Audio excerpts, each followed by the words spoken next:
So student, continuing with the further topics of chapter 3, private, public and global enterprises. In this chapter we have learned about what is business enterprises, types of business enterprises, private sector, public sector and joint sector. Today we will learn what are the forms of business organization, है ना. So in this private sector there are various types of form, sole tradership, partnership, joint Hindu family, joint stock company and cooperative societies. This we have learned in previous chapter also and in the last topic of this chapter also. Now we will learn about the public sector. Now public sector is divided into three types या फिर three sections: departmental undertaking, statutory corporation and government companies. What do you mean by departmental undertaking? Department undertaking are also called as the government undertaking. Their full ownership and control rest with the government or central state. Departmental undertaking वो होती है ऐसी undertaking या फिर ऐसे organization जिनका control या ownership पूरा किस पे रहता है, स्टेट या फिर सेंट्रल गवर्नमेंट पे, उनको बोलते हैं हम डिपार्टमेंटल अंडरटेकिंग. फॉर एग्जांपल जैसे railways, post office, telegraph, security या पेपर मिल हो गया. ये कुछ एग्जांपल्स होते हैं आपके डिपार्टमेंटल अंडरटेकिंग के. ठीक है. कैरेक्टरिस्टिक्स क्या होते हैं? गवर्नमेंट इन्वेस्टमेंट होता है इनका, क्योंकि गवर्नमेंट बजट वो लगाती है फाइनेंस. बजट बाय पार्लियामेंट, इनका बजट पार्लियामेंट डिसाइड करता है. एम्प्लॉई होते हैं, कंट्रोल होता है प्रॉपर गवर्नमेंट का, और अकाउंटेबिलिटी होती है, मतलब वो आंसरेबल रहते हैं अपने काम के लिए. ये होते हैं कैरेक्टरिस्टिक्स आपके डिपार्टमेंटल अंडरटेकिंग के. नेक्स्ट आता है मेरिट्स. मेरिट्स क्या होते हैं? गवर्नमेंट कंट्रोल रहता है, ये एक बहुत बेनिफिशियल मेरिट होता है. सीक्रेसी मेंटेन रहती है, रिसोर्सेज का प्रॉपर यूज होता है, ऑप्टिमम एंड इंसेंसिडेंट सर्विस होती हैं, और नो एक्सप्लॉइटेशन, और कोई भी चीज़ों की वेस्टेज या एक्सप्लॉइटेशन नहीं होता है, क्योंकि सब चीज़ किसके अंडर में रहती है? गवर्नमेंट के अंदर. नेक्स्ट आता है डीमेरिट. डीमेरिट क्या होते हैं? पॉलिटिकल इनस्टेबिलिटी रहती है. क्या रहता है? गवर्नमेंट इंटरफेरेंस रहता है, इसलिए पॉलिटिकल पार्टीज के थ्रू इसमें पॉलिटिकल इनस्टेबिलिटी आती है. कंपटीशन लैक होता है क्योंकि गवर्नमेंट का है सब. ठीक है. लैक ऑफ इलास्टिसिटी लैक होती है. Lack of inefficiency and skilled employees और एफिशिएंट लेबर की क्या होती है? एम्प्लॉयज़ की कमी होती है, और पॉलिटिकल इंटरफेरेंस बहुत होता है. नेक्स्ट आता है आपका स्टैट्यूटरी कॉर्पोरेशन. स्टैट्यूटरी कॉर्पोरेशंस क्या होते हैं? Statutory corporation are also called as public corporation. Statutory corporation are those institution और individual existent which are formed under special act pass by the central और स्टेट लेजिस्लेचर. अब किसी state या फिर central legislator के अंदर कोई एक स्पेशल एक्ट के थ्रू अगर कोई कॉरपोरेशन चलता है, उसको हम बोलते हैं statutory corporation.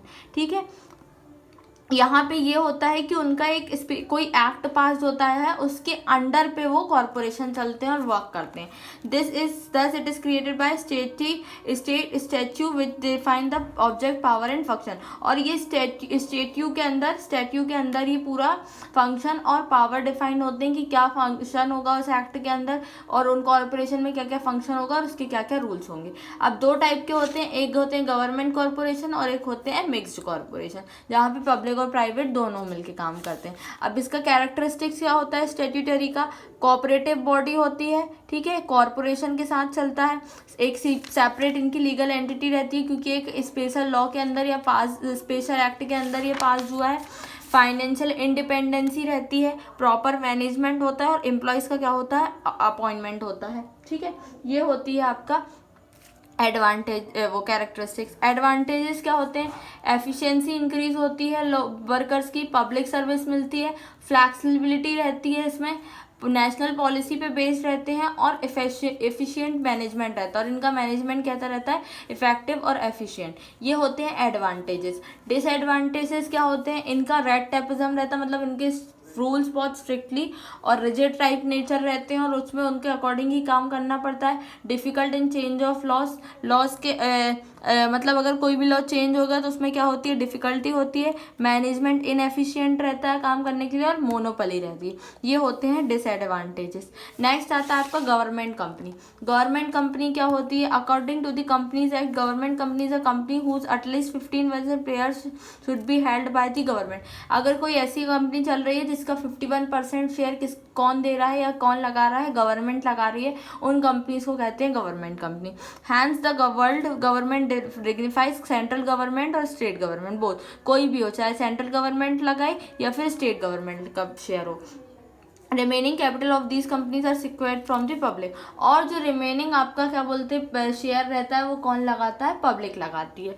Some of the companies are HTML, जैसे हिंदुस्तान मशीन टूल्स हो गया, भेल हो गया आपका भेल, और ITI हो गई, मतलब I2, ठीक है, ITIL हो गया, इंडियन टेलीफोन इंडस्ट्रीज लिमिटेड। यहाँ पे 51% शेयर किसका रहता है, गवर्नमेंट का रहता है, और बाकी पब्लिक लगाती है।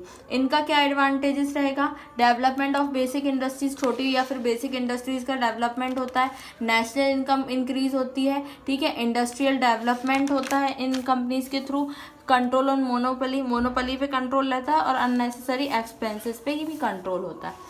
अब डिसएडवांटेजेस क्या होंगे, इसमें भी वही रहता है कि रेड टेपिज्म रहता है, अननेसेसरी पॉलिटिकल इंटरफेरेंस रहते हैं, मोटिवेशन लैक होता है, इनएफिशिएंट मैनेजमेंट होता है, और करप्शंस के चांसेस रहते हैं। अब traditional role of public sector और प्राइवेट सेक्टर। प्राइवेट सेक्टर और पब्लिक सेक्टर का क्या रोल है अपने एंटरप्राइजेस में या इकोनॉमी में, क्या होता है, देखो पैसा आएगा, बनी बात है, इकोनॉमिक का डेवलपमेंट होगा, हैवी इंडस्ट्रीज होंगी, डिफेंस सेक्टर में अपन को हेल्पफुल होगी, मोनोपोली पे कंट्रोल रहेगा, अपने रिसोर्सेज हैं जो उनका क्या होगा, प्रॉपर यूटिलाइजेशन होगा, अपने यहाँ का इंफ्रास्ट्रक्चर इम्प्रूव होगा, इकोनॉमिक प्लानिंग प्रॉपरली हो पाएगी, और एम्प्लॉयमेंट फॉर जनरेशन, और जनरेशन के लिए एम्प्लॉयमेंट अपॉर्चुनिटीज भी बढ़ेंगी। ये होते हैं traditional role of public and private sector. Last topic आता है आपका ग्लोबल इंटरप्राइजेस। देखिए बेटा, ग्लोबल इंटरप्राइजेस उनको बोलते हैं जो मल्टीनेशनल कंपनीज होती है, ऐसी कंपनी जो रहती किसी और कंट्री की, और वो होस्ट करके अब दूसरी कंट्री पे जाके अपनी कंपनी स्टेब्लिश करती हैं, या फिर क्या बोलते हैं उनका वेरियस कंट्रीज में रहती हैं, ठीक है, और उनकी वेरियस ब्रांचेस रहती हैं, उनको बोलते हैं global enterprises. A multinational company में भी defined as a company working in several countries such as company has factories, branches, offices in more than one country, ठीक है, ऐसी कंपनीज जिनका 4-5 ब्रांचेस रहती हैं और वो भी अलग अलग कंपनीज में अलग अलग कंट्रीज में रहती हैं, उन एंटरप्राइजेस को हम क्या बोलते हैं, ग्लोबल एंटरप्राइज। फॉर एग्जाम्पल हो गया डोमिनोज हो गया अपना, है ना, ये सब क्या होंगे, डोमिनोज सिर्फ इंडिया में तो बस है नहीं, बाहर भी है, और वो इंडिया में भी आके काम कर रहा है, तो ये इंडस्ट्रीज क्या होती हैं, ऐसी इंटरप्राइजेस को बोलते हैं ग्लोबल इंटरप्राइजेस, ठीक है। अब आता है कैरेक्टरिस्टिक्स क्या होंगे, लार्ज एरिया लगता है इनका, फिर ऑपरेशन बहुत लार्ज पे होता है, लार्ज साइज होता है इनका, ओलिगोपोलिस्ट होता है, मतलब कम रहते हैं, मार्केट की इकोनॉमी के अकॉर्डिंग होता है, और मार्केट की नीड के अकॉर्डिंग इनका मेनली फोकस रहता है, और इनका प्रॉपर एक ऑब्जेक्टिव रहता है। नेक्स्ट आता है आपका एडवांटेजेस क्या होते हैं, फॉरेन कैपिटल इंक्रीज होता है, इससे फॉरेन एक्सचेंज में हेल्पफुल होता है, मॉडर्न टेक्नोलॉजी के अंडर ये काम करते हैं, आपकी इकोनॉमिक ग्रोथ होती है, उससे एम्प्लॉयमेंट अपॉर्चुनिटीज जनरेट होती हैं, और प्रोफेशनलिज्म इन मैनेजमेंट, और मैनेजमेंट में प्रॉपर प्रोफेशनलाइजेशन होता है, ये एडवांटेजेस होते हैं। डिसएडवांटेजेस क्या होंगे, नेचुरल रिसोर्सेज, अगर कोई कंपनी आपके यहाँ पे आके काम कर रही है और अगर वो आपकी कंट्री को डिग्निटी डाउन करना चाहती है तो आपके नेचुरल रिसोर्सेज को क्या कर सकती है वो, हाँ, एक्सप्लॉइट कर सकती है।